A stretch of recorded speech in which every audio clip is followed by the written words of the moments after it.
we're gonna record and we're gonna shoot this link out.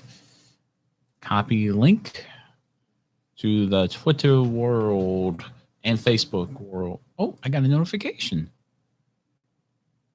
All right. That's the one. I'll show you the post. Oh. It says, show me your first flip. I'm like, this one. Like, okay, you win. There it is. What was I doing? I bet this is from Unhinged.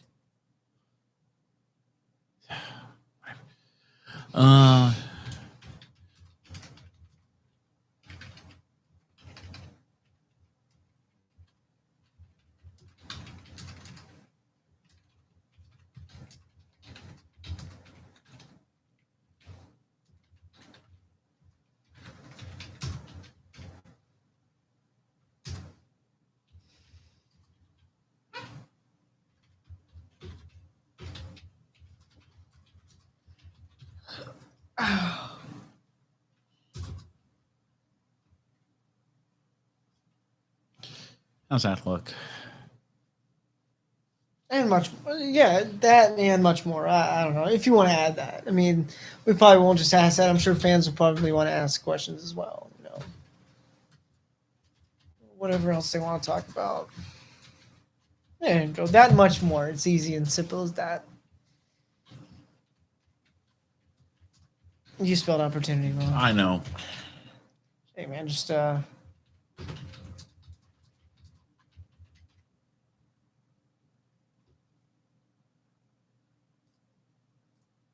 There it is.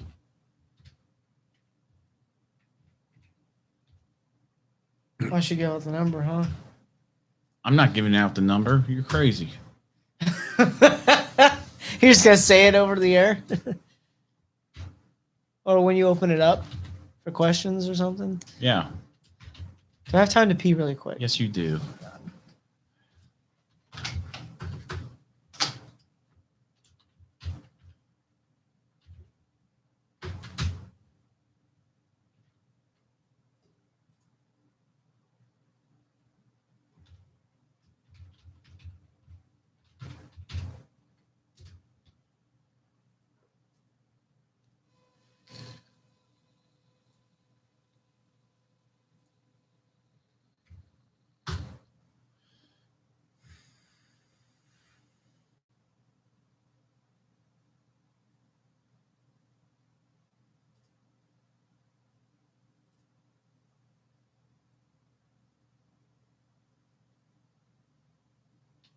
Hello. Oh. How does this work?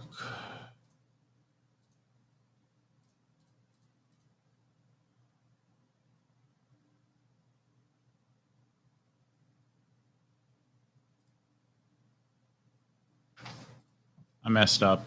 Uh-oh. What'd you do? I don't know how to do live chat. Here, go to our YouTube and try to figure out live chat real quick. YouTube still live, right? Oh, yeah.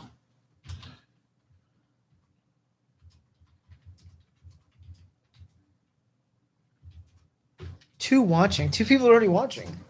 You can chat publicly. Turn yours. How can you chat?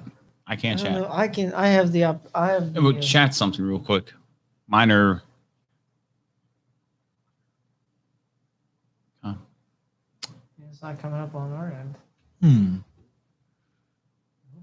Oh boy. What is watching?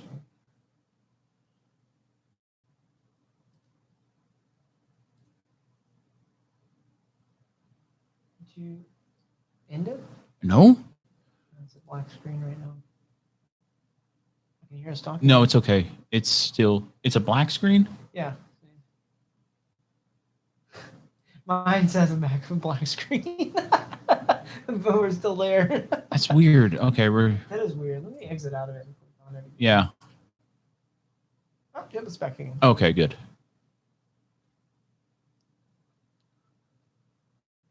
Yep. Okay, now, did I do something? Welcome to behind the scenes of our show.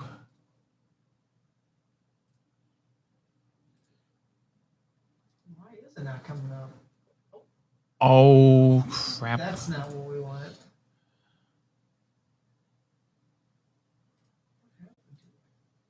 Go down and hit edit.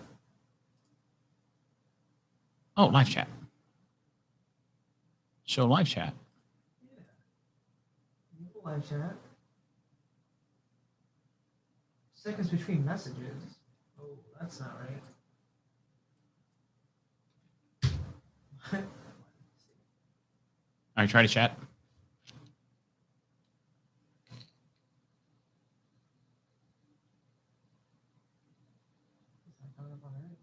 Coming up over there. Is it coming up on your end? I typed something and it's there. Here, one sec. We might have to.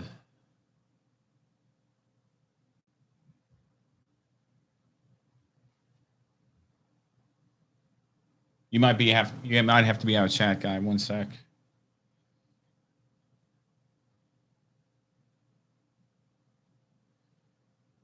What do you mean?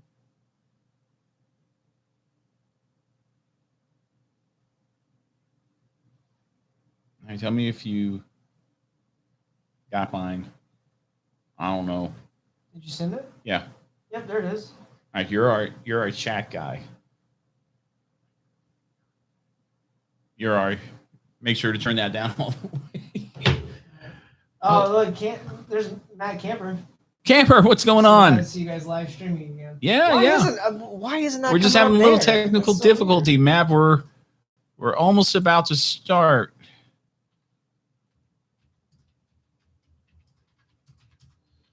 Well, anything you got to chat.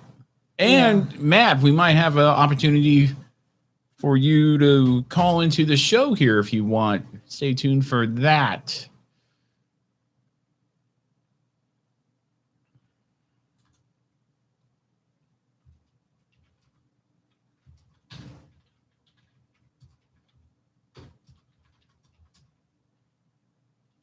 It just seemed a little odd that it's not showing up.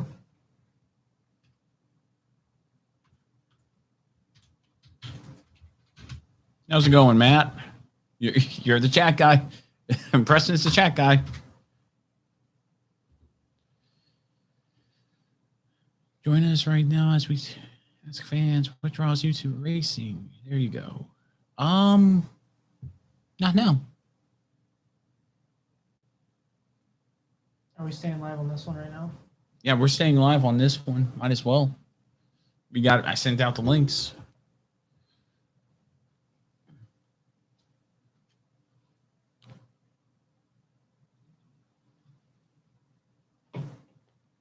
All right.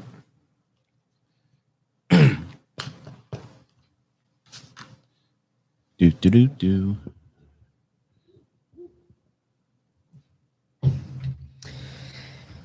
Might help if I put a headset on, don't you think? Yeah, man. Got 3 people watching. Let's do this. More. I could see. Wait, you can't tell who's there, can you? I wish I could, but I'm afraid to hit refresh. Don't do that then. That's the case. Don't do that. Matt Camper's already retweeting everything on Twitter. Good. That's awesome. Thanks, buddy. Thanks, man. Yep, I got it. Okay. So this week's going to be a fun episode for you guys joining us right now. We're going to take some Q&A from the fans as well as ask you guys what draws you to racing and maybe have you guys call in more details with that to follow. But with that, Preston, you ready? Yeah. All right, 10 seconds of room silence.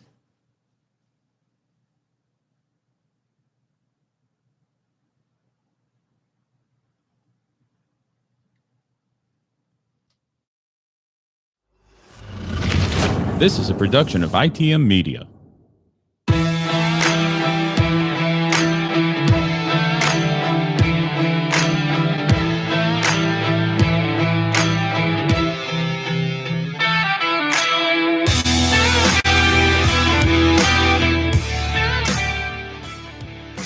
Hello to all the Marbleheads out there.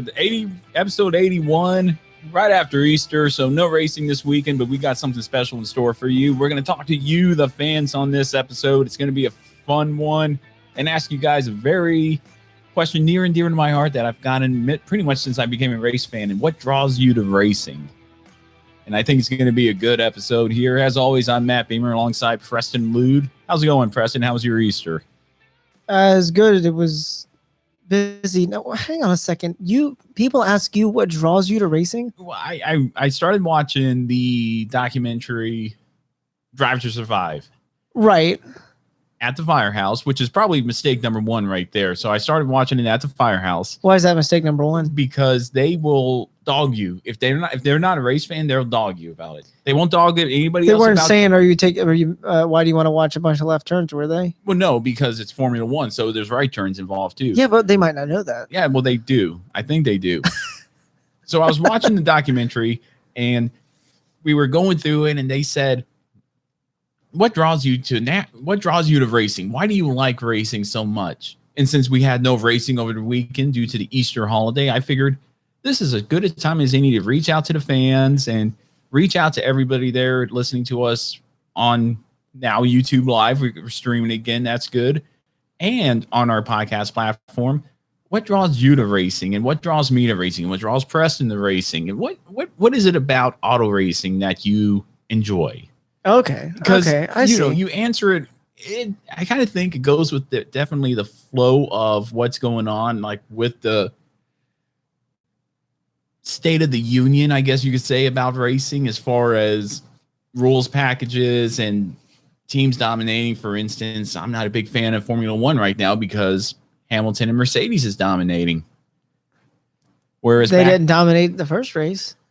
Yeah, but they pretty close. But they won it. Well, yeah, they won it. But you go through these kind of tied things where it's like, oh, I'm a fan of because of this, and then I'm a fan because of that. But then you go to a race, and it's like, oh, I'm an ultra fan because of this. Mm-hmm. So I think there's different levels to it. So we're going to get everybody a chance to be involved here. And that's interesting because I had never had anybody ask me that question. Growing up, it was just, oh, you watch. Well, growing up, it was NASCAR because I only recently got into Formula One a couple years ago, but growing up, it was never, oh, what draws you to racing? It was just, people would just always say, oh, what's so fun about watching a bunch of guys go left turns for like 3 hours? And I'm just like, you wouldn't understand. No, yeah, and there's the problem. If you're not a fan of the sport and I wouldn't even say that you have to be a fan of the sport at an early age, because I started becoming a fan of the sport around 15, 16 years old. So I wasn't born into it. I didn't grow up with my dad watching racing every Sunday. But I developed it over time and stuck with me through the Marine Corps, and it stuck with me now.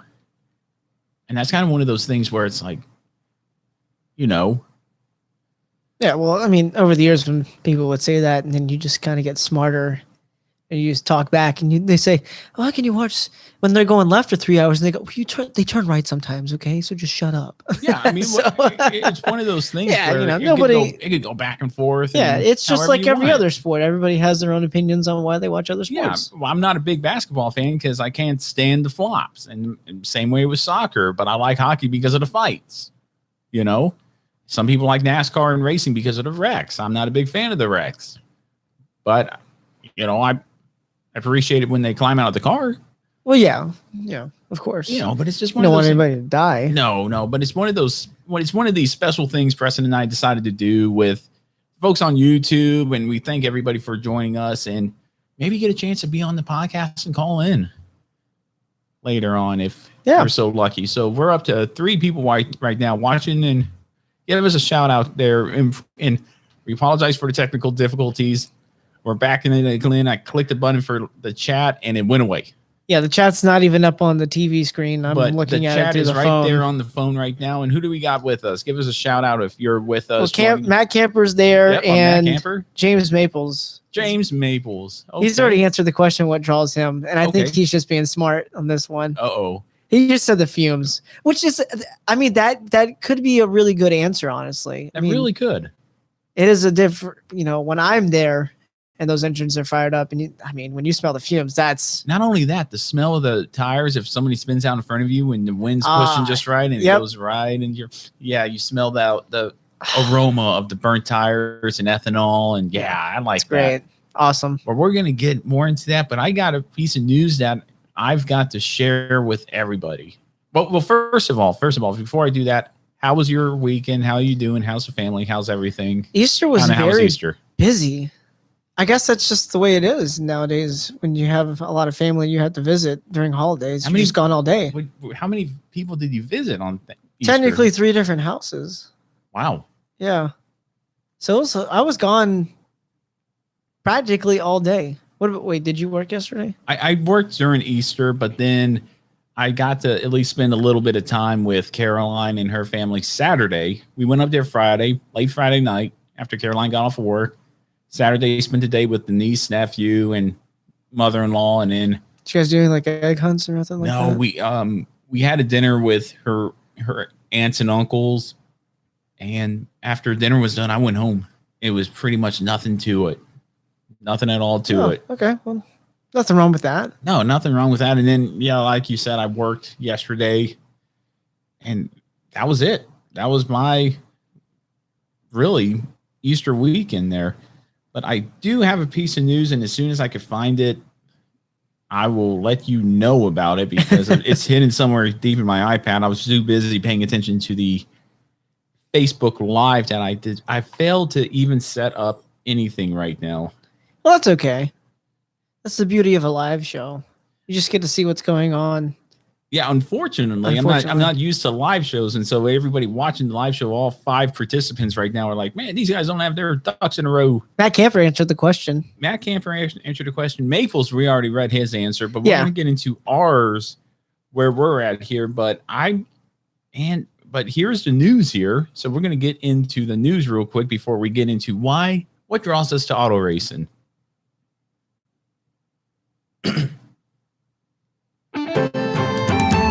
And the news here at In the Marbles presented by Fubo. Fubo, cut the cord with expensive satellite and cable providers and go with Fubo. You can start your 7-day free trial by heading over to inthemarbles.net under the Partners tab. All the way at the bottom, there's the link to Fubo. Go ahead, sign up. Follow the links there, sign up for it, and you might just be hooked or spend double on satellite TV such as Dish or DirecTV and get the same channels. But it's a streaming platform, really good. I've tried Fubo before. It's not bad. No, it's not at all. And after you get used to it, it's just problem is that it's not on the PlayStation, so I have to use the Fire Stick. Don't you hate it when you look for apps on certain things and they're just not available on certain platforms? I know. It's frustrating sometimes, isn't it? Yeah, it is, but sometimes you just take it how you can get it, man. That's true. But the one piece of news I have, and it's a rumor right now, and it's a potential for it, but I'm sure it's going around in the NASCAR world right now. Carl Edwards back in the news right now, and he says there's a potential for a one-off road course return in 2022. A one-off road course return. Yep. He says he misses driving a lot. He misses the people, and a one-off race would be a lot of fun. Dale Jr. does a one-off race in the Xfinity Series every year, whether it be Darlington, Richmond, Homestead. He picks a race, and he just races it. Just to get out there and do it. And Carl Edwards wants to do the same thing. I could get down with. I would like that. I would like to see Carl Edwards back at a racetrack. I would too. But he said this. He said Carl Edwards said this towards the end of my towards the end of my career. I really enjoyed road courses. If I were going to do something, it would probably be a road course. Or if NASCAR by chance changed the package to where there was a lot of downforce and about 1,000 horsepower, I could probably get pretty interested in that too. So I doubt that will happen, but Carl Edwards might be coming back in 2022, and I think that will be a popular race for everybody to see old cousin Carl back. Hopefully there are fans in the stands then. Still more fans. Yeah, more. Excuse me. Let me say that again. More fans. Yeah, but that was the only piece of news I have, and except with no, that was it. That was the only piece of news. Do you have any pieces of news? No, Maples threw something at me over text message not long ago, talking about they're going to throw turtles in at a couple different corners at Circuit of the Americas. Okay. For track limits, I guess, which I guess would make sense. I'm still kind of iffy. We talked about that whenever the schedule came out for this year. I don't know how I really feel it. Well, I mean, considering the testing that was going on there not long ago. Oh, speaking of testing, Okay, go ahead. Some first. guys were talking. So who was it? Somebody was talking about there was the braking issue because they were going to be going from like 190 braking all the way down to I don't know, like 50 or 60, I think it was, and that could be beefier brakes. That could be a brake issue. Put in beefier brakes, just like you do with short tracks. I don't know what to tell you. Well, I'm just relaying what I was. No, I understand. What are you testing? What are you saying? This week at Martinsville, and it came out that they're testing rain tires for short tracks such as Martinsville, Bristol, Richmond, short, slow tracks. In case if it were to rain, we don't have to wait for the track to completely dry. We could go out there on damp conditions and take care of that. It's been getting a lot of flack in the NASCAR world. Flack is in like nobody likes it? As far as nobody likes it. And I like the idea. I think it's a fantastic it's idea. kind of a hybrid road course / scenario where you're going from wets to dries. Now, not saying if you're going from dry to wet, they're going to stop the race and then put on these special rain tires. I don't think they're traditional rain tires, but at the same time, they're meant to just get out. It's like an intermediate tire. I guess you could say for Formula One. It isn't full wets, but it's intermediate. But it would be fun to see the transition from wet to dry as far as going from a wet track at Martinsville, a damp track, let's say. And then once the cars start losing speed, who's going to be the first to come in and gamble, get the slicks tires, and just go? I think that'd be fun to see. Yeah, I agree. That would be a lot of fun. Now, I don't know. I mean, I guess I can understand why there's some people that are on board with it. And it's totally understandable. It's up in the air for me. And just like the Bristol Dirt race, it's up in the air for me.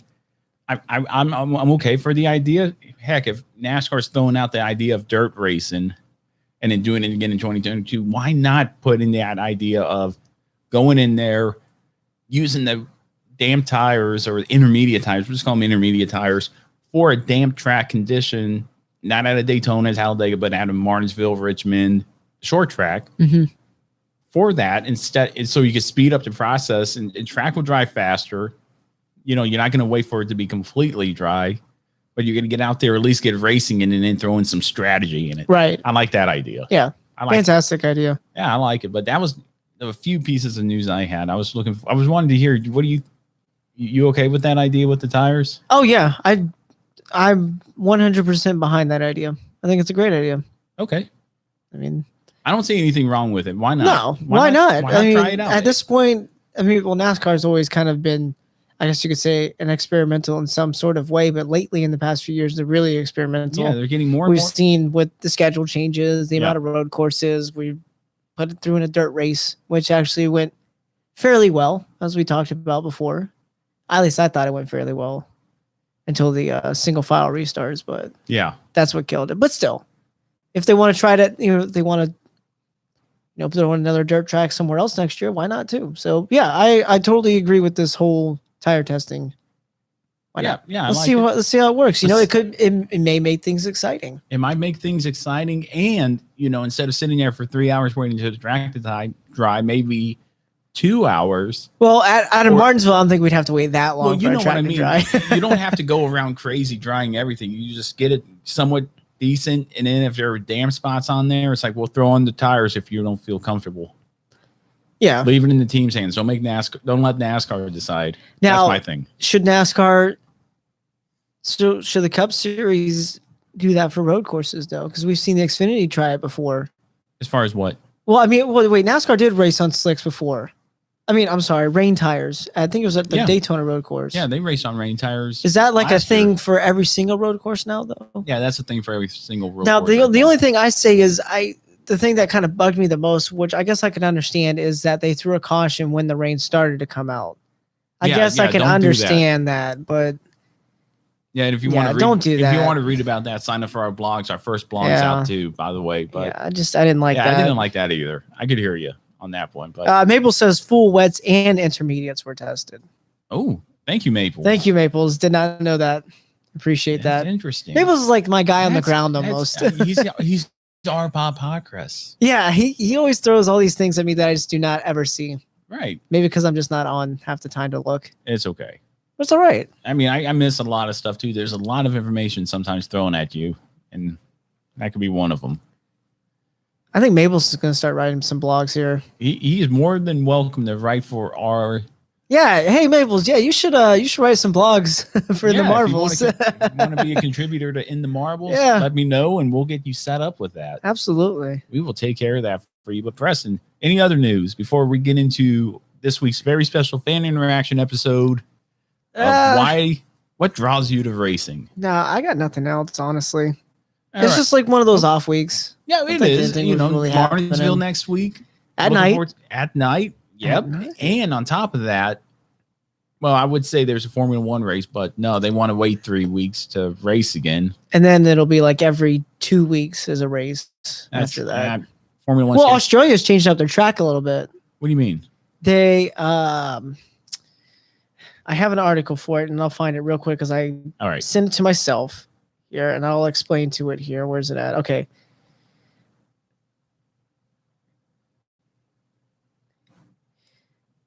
All right, the track.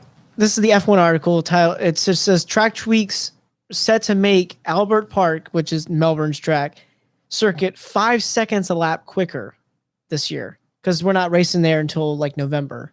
Oh, but they are racing in Australia. Yes. Well, that's good to know. So it looks like turn 6 is a little bit. It's not a so much of a right-hander. It's more of like a sweeping turn. They did the same thing with 9 and 10. It's more sweeping, and then turn 13. Yeah. So I can see. Yeah, I can see why. I mean, that'd be interesting. I think they're gonna be interesting.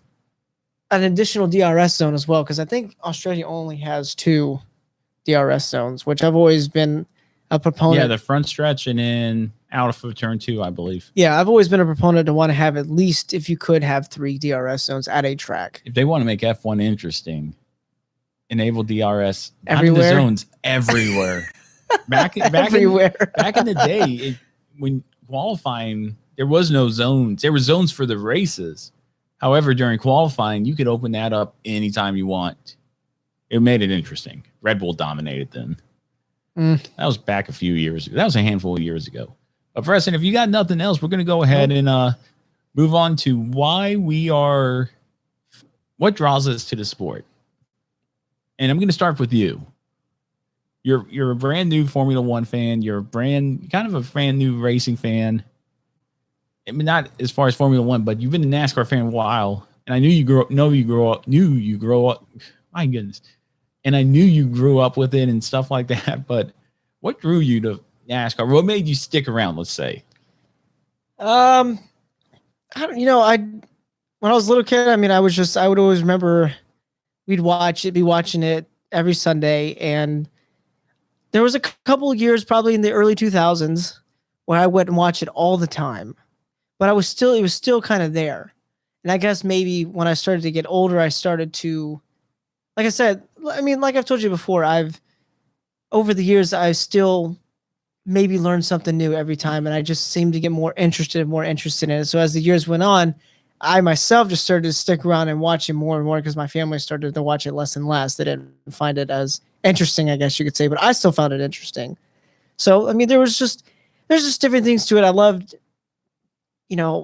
nowadays the strategies are a little bit different, but what really sold me a lot was we'd be at tracks that had different fuel mileage gambling races. And that's always fun to watch where, the pit strategies and, I really was into super speedways back growing up. So it was really cool to watch all those guys racing, 3 seconds apart, from first to like 30th, and they're like door to door. That's exciting racing. But yeah, it was that. And then when I finally got to start going to races, I mean, it was just the atmosphere in general. I mean, it's nothing like going to a NASCAR race. The fans, everybody is like, really even if you don't like some drivers, like even if you see a fan of like, maybe if you don't like Kyle Busch, you have Kyle Busch fans. Yeah, you might pick on it, but everybody's still just like, we're all cool with each other. We're all here for the same thing. Yeah. And so, and nowadays I still love the sport, but I focus more on those teams that are a little bit more underfunded that, as you get older, you learn of what really goes on in the sport and what they really have to do to make it to the track every weekend. Yeah, so I like that, man, because it is true. The fans, I think, are what make it, for me at least, that's what makes it for me. It's the fan interaction. going to Darlington was so weird because, and when I say going to Darlington in 2020 with COVID and everything, when we finally got into the parking lot and was able to tailgate, they were saying, don't tailgate, but nobody listened to them. Everybody was there and just cracked open a beer, turned up the music, and had a great time. And it's the fans that do it for me. But before we go on, what is Matt Camper, or tell you what, we'll get to Matt here in a second. What does Maple say? Just the fumes? Yeah, so far that's all he's said. I'm surprised he hasn't said anything else. He's just commenting on my Haas shirt right now. There's nothing wrong with your Haas shirt. He loves it. He thinks it's great. Matt Camper, though, he said what does it for him is the excitement of the fans and the racing that draws him. And I totally agree with everything that he says there. The excitement of the fans for sure. I think it's the fans want to. Yeah, make it's the fans that make it. Really, yeah, absolutely. It's the fans that make it. It's a lot of fun. I mean, I always talked about how, I told you stories of when I would go to races, and when I started going on my own, we'd go with a lot of people, and I'd make like a lot of hot dogs or something and take like a ton of hot dogs into the track. I got to the point where I just started handing out hot dogs to people around me because you're friendly. Like, hey man, I made a bunch of hot dogs. Who wants a hot dog?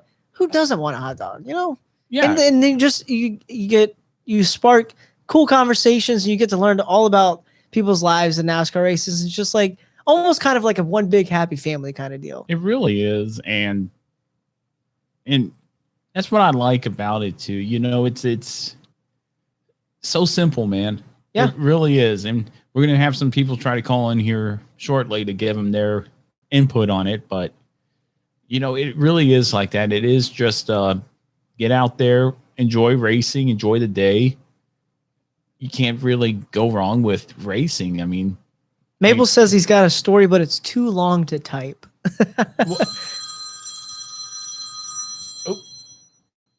One sec here. Forgive us. We're first time live. We're trying to figure this out here. Well, tell Maples, give Maples a number and have him call in. Okay. The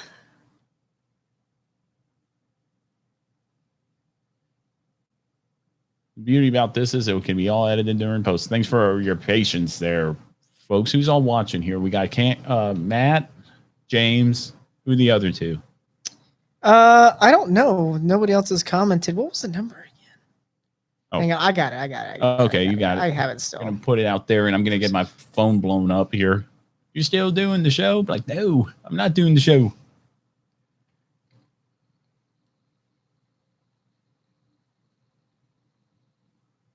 Well, this sounds like a good time to do this. All right, new month is upon us, a month of April, and we got a new discount code for teespring.com for our online clothing store. And Preston, the discount code for this month for 20% off of all merchandise and sales is Apex. Apex at the corner. You want to accelerate off right now with a brand new In the Marbles t-shirt, hoodie, you name it. We got it. And if we don't have it, just tell us and we will get it to you. That's teespring.com/stores/In the Marbles, or head over to inthemarbles.net under the merch tab and click on the link to Teespring, and it'll take you right to our store. Any purchase will help out In the Marbles and IT and media as we go down trying to bring you better content and better access to the world of racing. Again, use discount code APEX, get 20% off. And get your latest gear if you're getting ready to head to the track, whether it's local short track, NASCAR, Formula One, Indy, doesn't matter where. Show that you're a fan of In the Marbles by heading over to inthemarbles.net under the merch tab, teespring.com for that new In the Marbles merch. And remember, Apex for 20% off.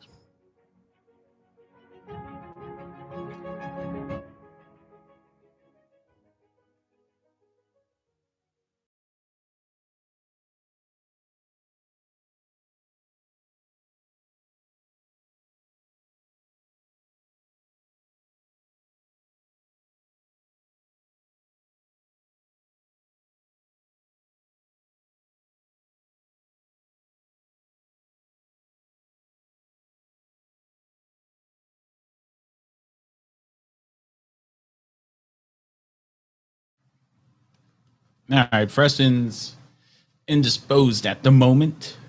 Then we'll get back to it. But I got the chat here. We're having some chat issues there, folks. But you want to go ahead and chat with us, more than welcome. And if you want to possibly call into the show, be on the show this week, and let me know, and I'll send you out the number. It's okay. I saw you messaging on there. Yeah. I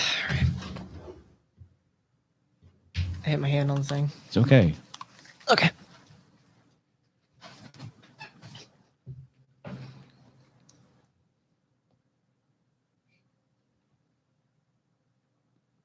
Just waiting on folks to call in here if they want to call in. If you don't, you know. But yeah, and another thing that does it for me though, Preston, is I want to say it's just fun being there. It's just sound, it's just smell, it's the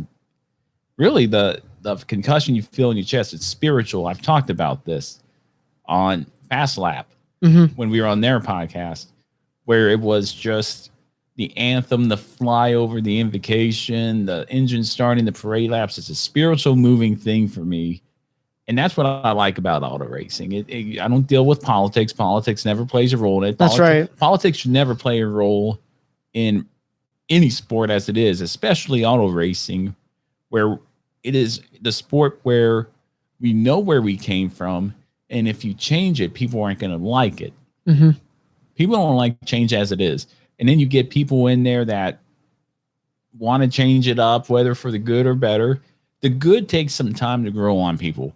However, if you start going on there and it's a bad change and it's not necessarily taken well, or it's taken out of context, it's not a good thing. But, you know, it doesn't matter because I keep politics separate from the sport, and it doesn't bother me at all in the least bit that it is what it is, man. And Maple said he was trying to call. Oh, he was trying to. Okay. He said it was ringing. Oh. He said he got voicemailed. Oh, he's telling us to hold on. It sounds like James. Hey, what's up, Beamer? Hey, not much, James. Welcome to the show. I think this is our third call in, but this is James' second time calling into the show. He called in earlier. How's it going, James?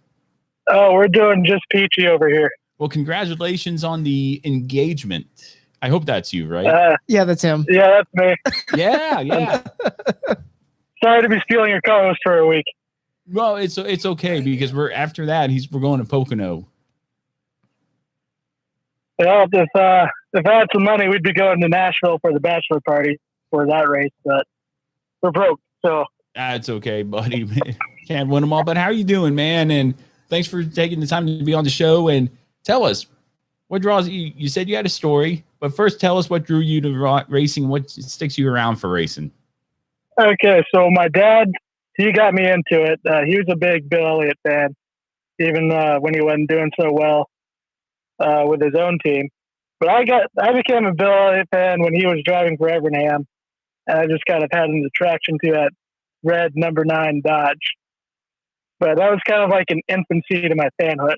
What really got me hooked is when he took me up to Myrtle Beach with his buddy, Charleston legend Strom Altman. And he ran a super truck up at Myrtle Beach, and then he would run at Florence from time to time. And there was nothing quite like being in the pits and hanging around everybody, you know, just seeing all types of people racing whatever class they had their car for. And you kind of grew a respect for the blue collarness of the sport. You'd have a bunch of people pull in with nice enclosed trailers and big rigs, but then they'd turn around and they'd get whooped by some guy in the field that showed up with an open trailer and a beat up Ford F-250. And now that I'm out on my own, and you know, I've got 4 or 5 dirt tracks within an hour of me. Oh, nice. And so I go to those a lot, and it's the same deal. Even when the bigger shows like World of Outlaws or Lucas Oil show up, there's always 1 or 2 local guys that ain't got as much as the bigger guys coming out there and being competitive and a lot of times winning out here. Right. I mean, so yeah, and that's a great story. I mean, I would love to. Went to Myrtle Beach once, and that was last year, or was it last year? Yeah, it was last year, right before they tore it down. I'm glad I got to go there and experience that. It's a bummer that track's not around anymore. Yeah. Yeah, I mean, Florence is still a good track. Try to go up there because it's the same ownership group that had the beach. All right, yeah, I'm planning to head up to Florence, not this weekend, but maybe next weekend if there's a race. I'm going to go up there and check it out, go into the pits, and try to spread the word about in the marbles there.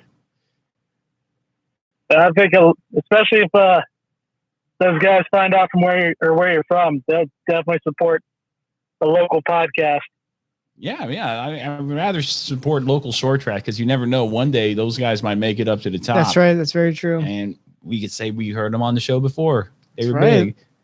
But James, that's awesome, man. I'm glad you're doing well. Thanks for supporting the show. And from its day one, really. Yeah. From day one. And we really appreciate it. And best of luck. And we'll definitely get together one day, you, me, and Preston, and check out a race. Well, yeah, sounds good, buddy. Get up here. Yeah, I need to. I'm planning to head up to Bristol Fall race. All right. So we might have to go over down to Bull's Gap and catch a dirt race down there. Let's do that. Let's do everything. All right. The whole 9 yards. Let's do it. All right, buddy. Take a week up there. But James, thank you for calling into the show and being part of this fan interaction show. Our first one, infancy. We'll get better, James. Don't worry about that. But thanks for calling in. Don't worry about it. Hey, no problem, boys. How we going? All right, thanks, James. You too. And so that was James. All right. And I was, oh man, we're almost like a real radio station now. I'm feeling great. Are you? Yeah, man. And we got Matt Camper going to be calling in here soon. You're going to be talking to us about his experience and why he likes racing so much. And once he decides to call, we'll do in. But yeah, man, I mean, you really can't. The thing I've discovered about this is you really can't explain explain it to non-race fans why you like racing. Right. They need to go there for themselves at least once. I feel like with baseball, you can explain that it's the patience of the game and the pace of the game, the pitcher holding onto the ball, whatever. Hockey, you could talk about the skill and the balance it takes and the finesse it takes to even skate on the ice, much less control a puck and maneuver through people while getting potentially body checked. You can explain all that stuff. With race fans, and I think this was kind of the point of the show, you're kind of at a loss for words. You kind of caught off guard with it because it's just so natural for a race fan to say, I like racing. This is why I like racing. And it sounds kind of muffled. It's like, oh, well, I like it because it's loud. Or you can't explain it. Yeah. You really got to bring people. And I think people will need a more open mind because I've been to hockey games. I've been to baseball games, football games. You name it, I've been to even a golf match once in Alabama. But nothing compares to whether it's NASCAR, Formula One, or Indy, of the sights, the sounds, the different feel of everything that goes into that. Yeah, there's really is something about going to your first race. You'll remember it. And I mean, one of my first races, honestly, I don't remember a whole lot about it, but it was an Xfinity race. I do remember going up on a weekend to an Xfinity race when I was little. I went with my dad and my uncle. I think my brother went as well. But I mean, and then I didn't really know too much about it, but it was cool to see. I mean, we sat, I think, in turn 4, we were pretty low, if I remember correctly, but like the roar of the cars going by. But I mean, one of the other first races I remember was going back to Darlington again. My parents took me to a cup race. It was in November. It was freezing. But it was, I mean, like I said, it's just something else when the engines come to life of 43 cars and they roll them off pit road and you're just doing the pace laps and then the green flag flies in the air. And when you're a little kid, you really don't know what's going on. And when those cars go off in turn 1, you see them go around the track, going down the backstretch that fast, and they come back around and they're just at full song, all 43 cars going by. Yeah. I mean, it's something else. I mean, like you said, the ensigns are rattling and it's just, you're just like, wow, you can't. This is great. There's this is no cool. way, and it really should go down like this. If you're a race fan and you're asked by a non-race fan why you're a fan of this sport, you gotta go. You just gotta go. You just have to go. Just experience it just one time. It's even- just not even just the racing itself. It's the It's atmosphere. the atmosphere. It's the fans. It's everything that has to go into that weekend in order to make it a special one. And there's not a race that I've been to. And I've been to several races where rain's been a factor. It's been miserable. It's been cold. But I'll remember those races. Darlington, that Southern 500 where we went to, and it was miserable and cold. And then we stayed up till 2 in the morning, or at least I stayed up there until 2 in the morning. Yeah, I left with about 50 to go. I was like, I got to get out of here. Yeah, there's no way. Got to beat the traffic. I'm already there, and I brought my stuff to sleep in. It's just, in the truck. It's so cool. Like you said, during those rain delays, that's when you also get to talk to people. I mean, I met so many people that we just talked to, and it was so funny to watch as we were under the turn 4 grandstands, and we're just all standing around talking, and the rain is pretty much subsiding, but like there's people on those like the trams that are going around the track, and people come by and everyone's just cheering at each other as they drive by. But you get to talk to them. And then what was so funny about that was the first sign when you could hear the jet dryers starting up, and everybody just starts clapping. And it's so funny, but it's not even that. Like when you tell a fan you've got to go and experience it, it's not the racing. It's just the multiple vendors that are around the track do cool. That's what's so cool about it, because you can run into all these different people that are just selling all kinds of things from over the years that they find.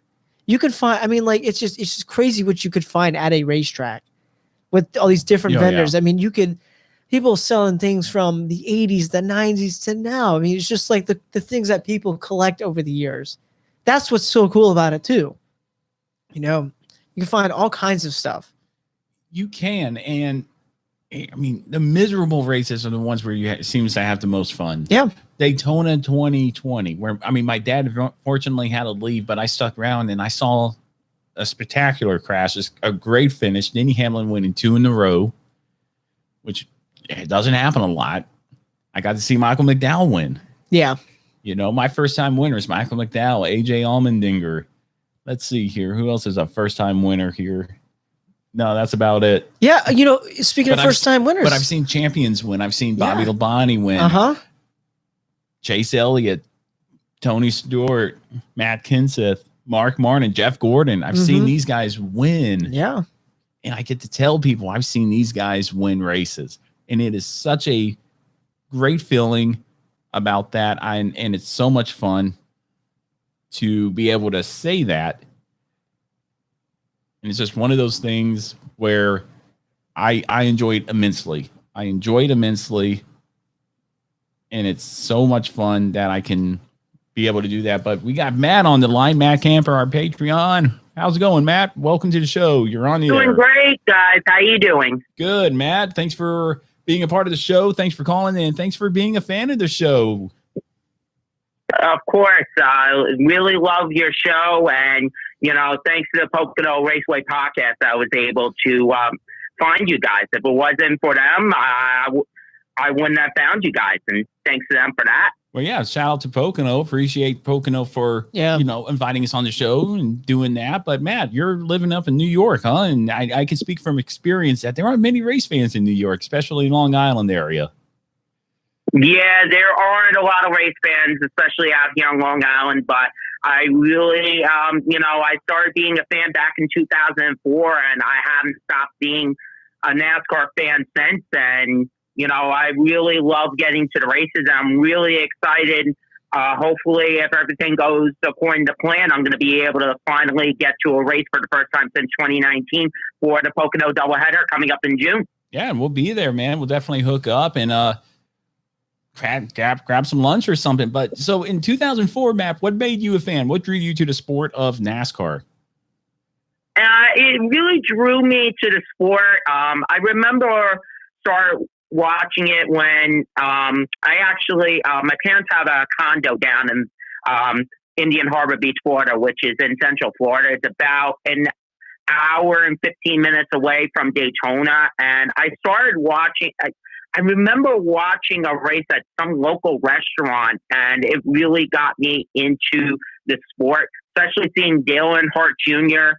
Winning his first Daytona 500 at the same track where, his dad won back in 1998 and unfortunately passed, back in 2001. My parents have always reminded me of that story where it really, I think, came back to me seeing that record back in 2001 at the 500 that unfortunately killed Dale Earnhardt. And that really, I think, drew me to the sport.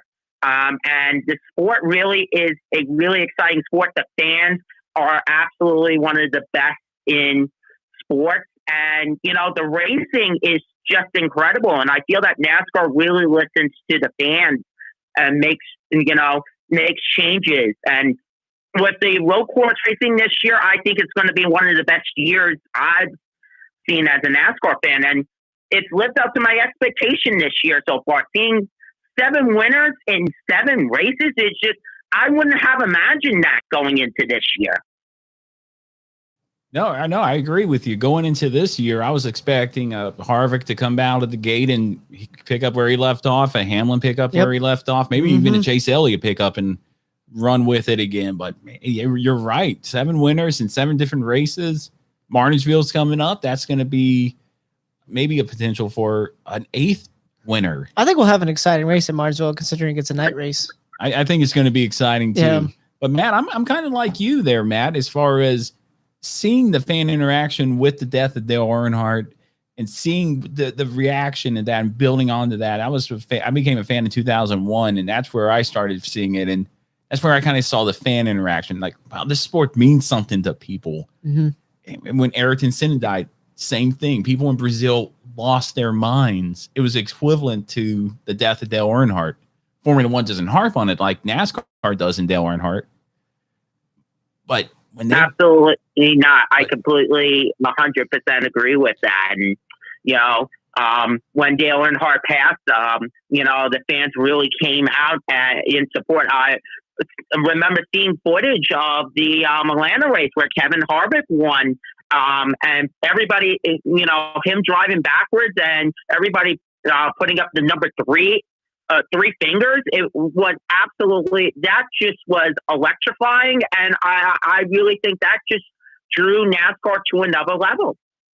No, it did, because that's when I really saw there's more to it than just a bunch of rednecks driving in circles. Yep. There's more to it. I want to learn as much as I can about it. And I'm glad I did, because we're in 2020 years later, I still get that passion listening to it and watching it. It's so much fun. But Matt, thanks for being on the show. We're looking forward to Pocono, seeing you up there in June. You be safe up there, and we'll see you in June. We'll definitely get together.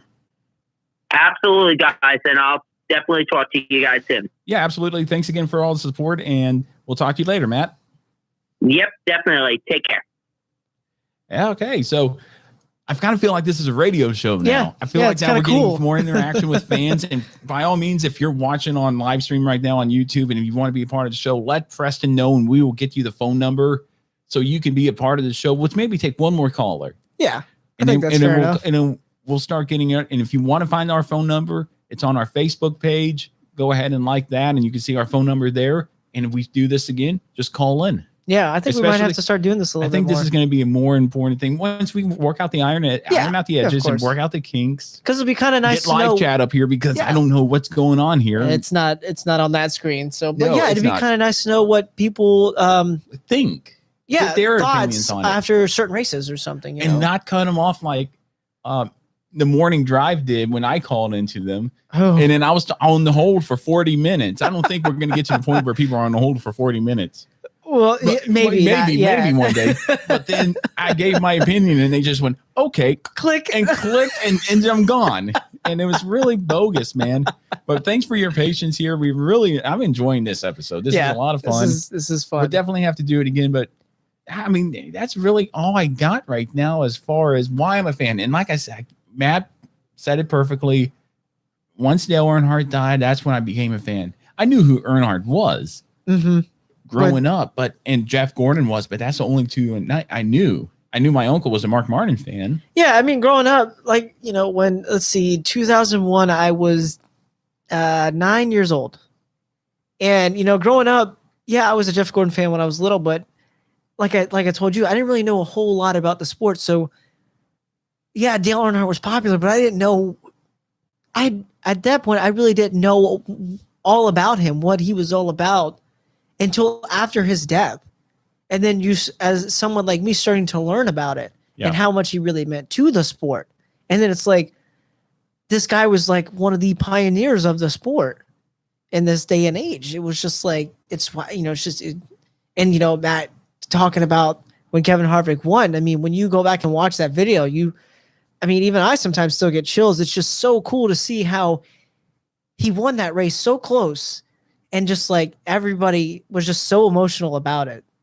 And it's the sport is just more than just racing.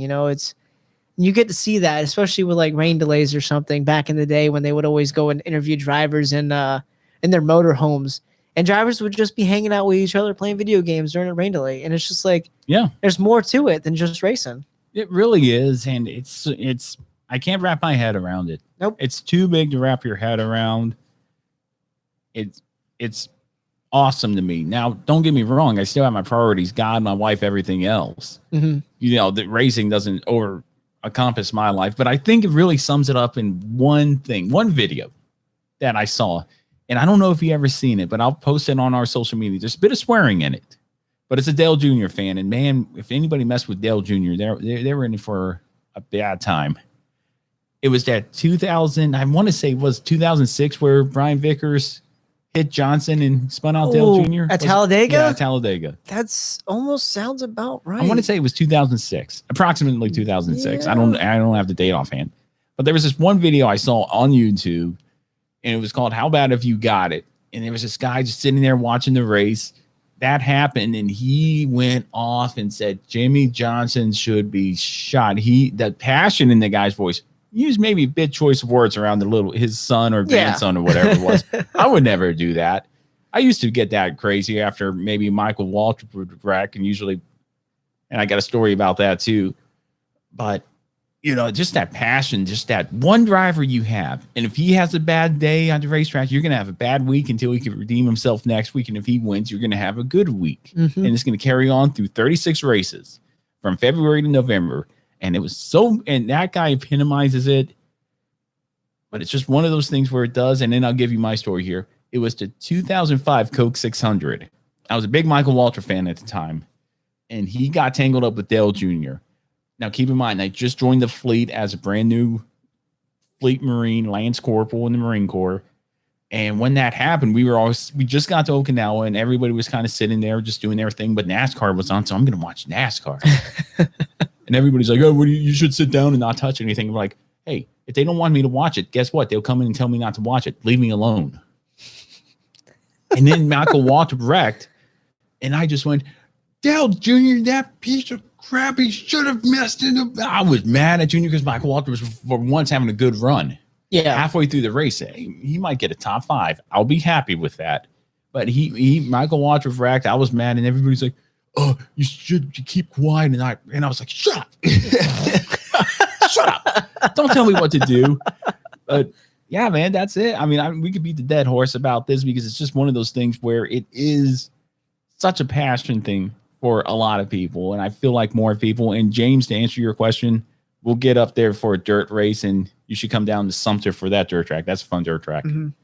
But Preston, you have anything else before we get into our final thoughts, driver of the week, and this week in NASCAR? No, I don't think I have anything else, honestly. Preston, before we move on with our show, I want to remind everybody about our partnership with Fanatics, who is a partner of the Unhinged Sports Network, thus a partner of us here at In the Marbles. If you head over to inthemarbles.net under the partners tab and scroll to the bottom, you'll see a link to Fanatics. It'll take you right to the race page. But Preston, you don't have to just stop there. If you're a fan of hockey, you could get Washington Capitals gear there, or for yourself, Vegas Golden Knights gear. But you could get whatever you want to fill your sports needs at Fanatics. If you click on the link, it will help out the Unhinged Sports Network and thus helping out In the Marbles, bringing you guys better sports quality no matter where you're at, no matter what sport you like. And if you want to listen to the Unhinged Sports Network, it's unhingedsn.com, or you can just click on the link under the In the Marbles Unhinged section of the page, and it'll take you right there. You can listen to the Unhinged Sports Network anytime, day or night. We're going on 24/7. So make sure to check that out for all your sports gears need, whether it's football, baseball, basketball, hockey, especially racing. But so head over to Fanatics right now and get your sports gear needs for whatever sport you like.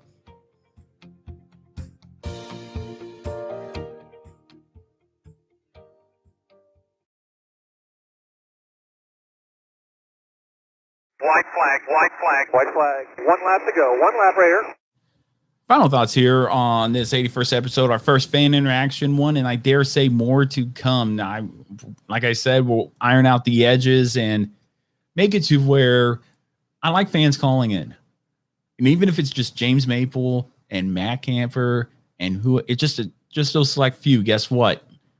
I think it'll pick up more. We'll rival Sirius XM Radio by the end of 2021. 21. 20. I was about to say 2020 was last year. Yeah.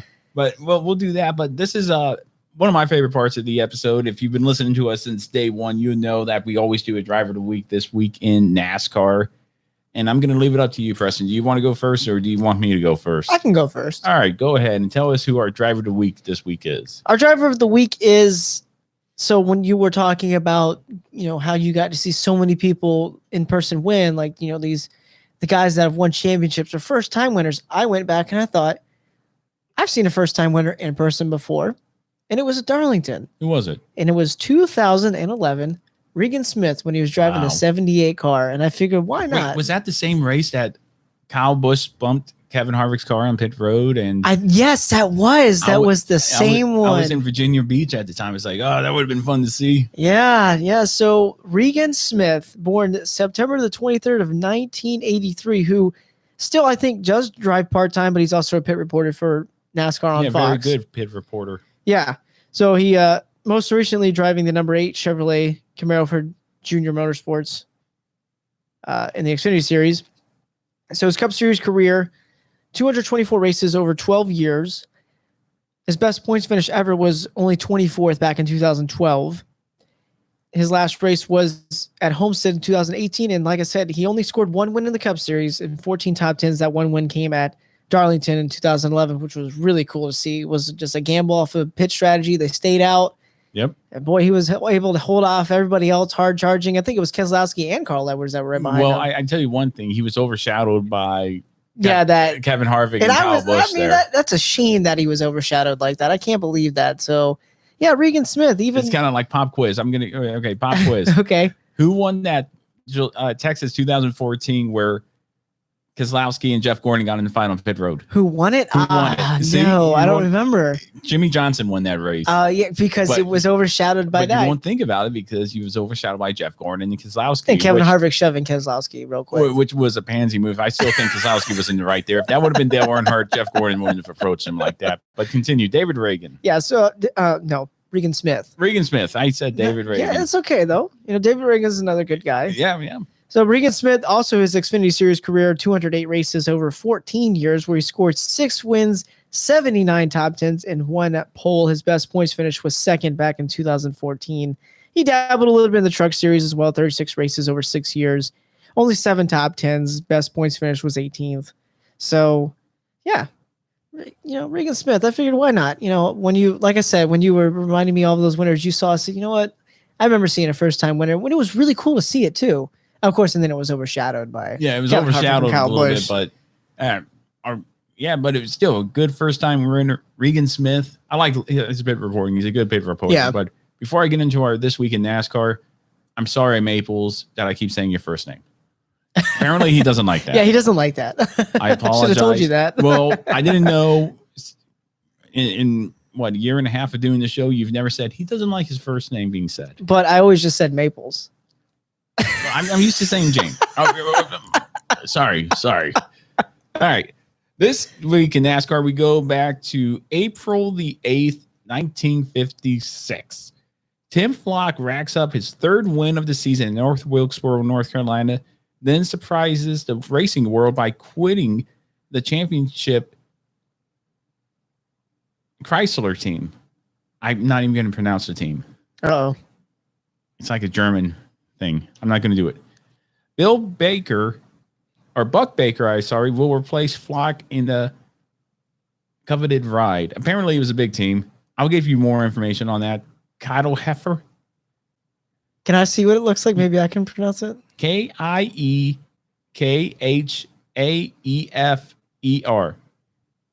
I don't know. I'd have to see the word. It looks like Kyle Heifer. When you spell it out, I still can't understand it. Where are we at here? April the 8th. I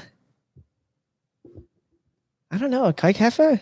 I don't know. I'm not German. You have so. to say it like that. Maybe so. Oh my god! But okay, so apparently it was a coveted team. We'll give you more information on that team because that sounds like a fun thing to learn about in next week's episode following the Martinsville race. Absolutely. And speaking of the Martinsville race, there's no in the Marbles 2.0 standing since there was no racing this weekend due to Easter. However, we do have quite a few races going up. All three series will be at Martinsville. Like you said, night racing. So the race will be on Saturday, April the 10th at 7:30 on FS1 for the Cup Series. FS1, not Fox. The Xfinity race will be Friday, April the 9th at 8 o'clock on FS1. And the Camping World Truck Series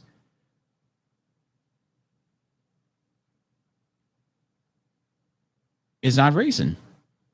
I thought they were racing. Oh, they will be April the 10th at 7:30 on FS1. So all three races on FS1, April 10th, April 9th.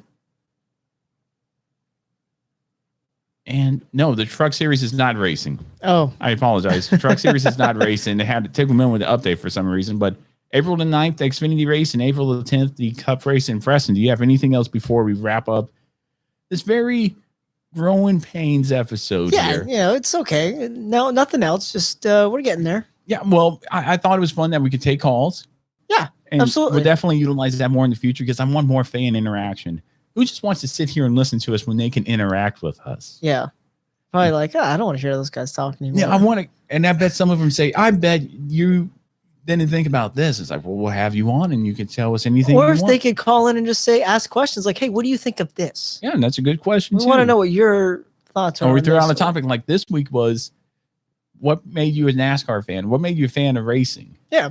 Next week it might be, hey, what do you guys think of this? Mm-hmm. What do you think of that? And we'll get more into the weeds, into the marbles, as we should say about that. But you have anything else before we go? Nope.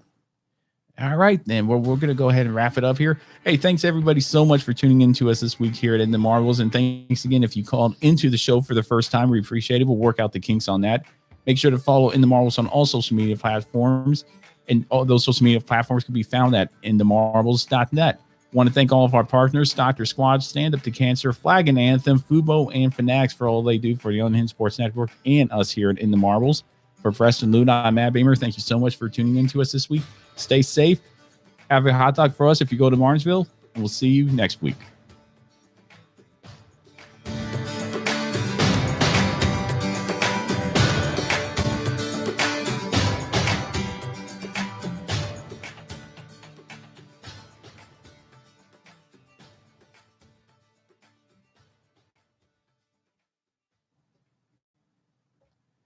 We're clear. We're clear. Hey, thanks to everybody who showed up to the live stream. Really appreciate it. It's a growing pain thing. I know that it's kind of one of those things right now where we didn't have all of our ducks in a row because, well, I wasn't expecting YouTube Live to be working.